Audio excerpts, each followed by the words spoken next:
donc plus difficile. Et oui, j'ai oublié de dire la chose essentielle, la violence symbolique est une forme, est une façon d'obtenir une forme de reconnaissance qui est une méconnaissance. C'est-à-dire que celui qui est dominé symboliquement reconnaît une domination et méconnaît, ignore, se trompe sur le principe de la domination. Et cette méconnaissance est fondée donc sur des dispositions corporelles profondément inconscientes. Voilà en gros ce que je voulais dire. Le paradoxe, pour répondre précisément à votre question, c'est que le système d'enseignement qui pourrait être un facteur éminent de libération par rapport à toutes les formes de domination, exerce lui-même une forme très particulière de domination symbolique. En effet, tout ce que j'ai dit au fond de la domination masculine s'applique à la domination culturelle.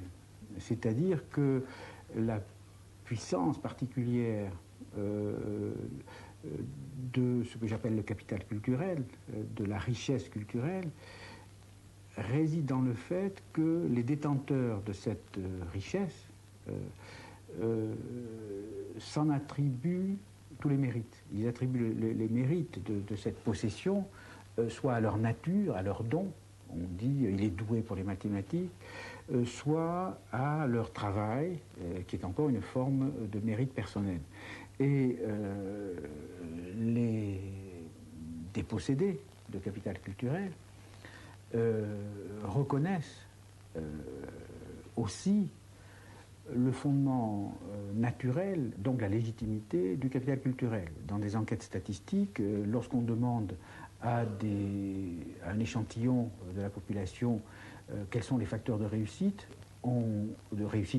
à l'école, on observe, au moins en France, que plus on s'élève dans la hiérarchie sociale, moins les gens croient aux facteurs naturels. Et plus on descend dans la hiérarchie sociale, au contraire, plus les gens croient que la réussite scolaire est fonction du don, de la nature. Et c'est pourquoi je pense qu'une réflexion sur la violence symbolique, sur les fondements de cette violence dans la méconnaissance, dans la croyance finalement que les relations de pouvoir sont fondées dans la nature, nature masculine et nature féminine, nature des gens doués et nature des gens non doués, cette croyance est la cible principale que doit prendre toute critique libératrice. Enfin, je pense qu'au fond, on pourrait dire le combat féministe et le combat pour l'égalité dans le système scolaire, c'est le même combat. C'est-à-dire que dans les deux cas, il s'agit de dénaturaliser et d'historiciser, de rapporter à des différences liées à l'acquisition, à l'histoire personnelle. Il s'agit de déshistoriser et de dénaturaliser des différences qu'on impute à des natures. Voilà.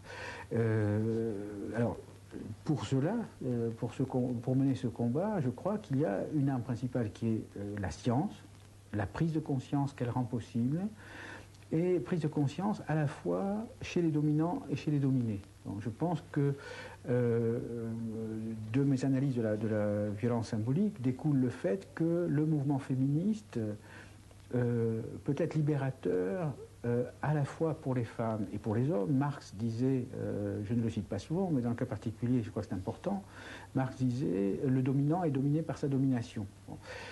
C'est-à-dire que le dominant est aussi victime, dans un certain sens, de sa domination. Et tout le texte de Virginia Woolf, auquel j'ai fait allusion plusieurs fois aujourd'hui, montre bien que les femmes qui sont victimes de l'exclusion hors des jeux sociaux intéressants, ont en même temps ce privilège d'avoir la lucidité des exclus. Les exclus regardent les inclus comme pris au piège. les grands jeux sociaux sont des pièges.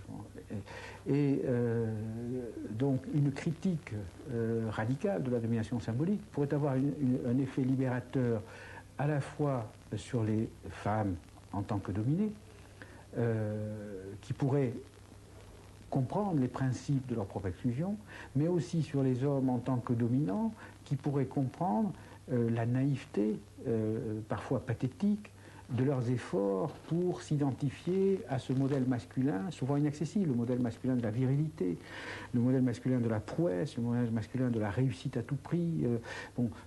Et je pense que un vrai message féministe, enfin, serait un... Au fond, il faudrait, on pourrait dire, victimes de la violence symbolique, unissez-vous.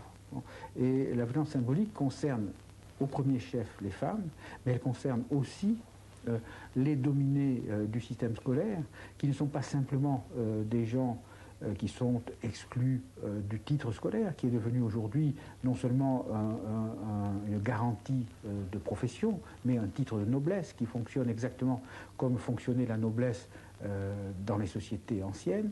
Bon, ils ne sont pas simplement exclus de la noblesse, c'est-à-dire de l'humanité accomplie, ce qui est extrêmement grave. Enfin, ils sont victimes aussi d'une sorte d'autodépréciation, de mépris de soi, pour ne pas dire parfois de haine de soi, qui est ce qu'obtient la violence symbolique. Je disais tout à l'heure, pour aller très vite, les femmes en Kabylie, quand les hommes font tomber les olives, et les femmes les ramassent. Les olives, c'est tout petit, c'est minuscule, il faut se baisser.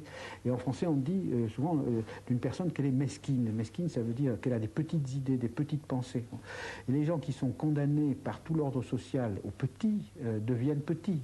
Et les dominés, les victimes de la violence symbolique, enfin, sont souvent portés à ressembler à l'image péjorative que les dominants donnent d'eux, parce que cette image péjorative, ils l'intériorisent et elle devient leur vérité réelle, interne. Voilà, donc mon idée, c'est que, majeure, pour dégager une conclusion pratique ou politique de ces analyses, s'il me paraît important d'analyser la violence symbolique, c'est que cette analyse fournit le seul espoir de libération réelle